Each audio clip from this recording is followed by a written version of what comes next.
नमस्ते सबैजनालाई।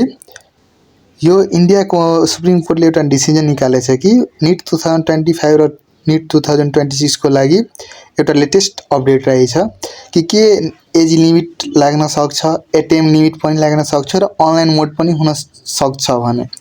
तर के यो पोसिबल छ?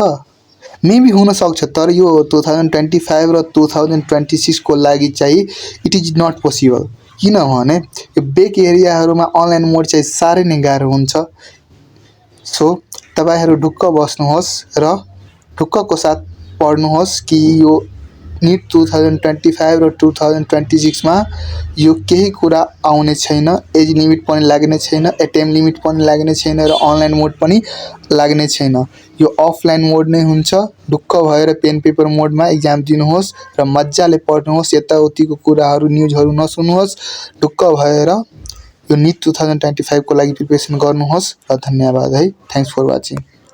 यो केही आउने वाला छैन, यो एज लिमिट, एटेम लिमिट र अनलाइन मोड केही आउने वाला छैन, तर पोसिबल छ, तर अहिले छैन है। 2025 र 2026 को लागि पोसिबल छैन है। धन्यवाद। Thanks for watching.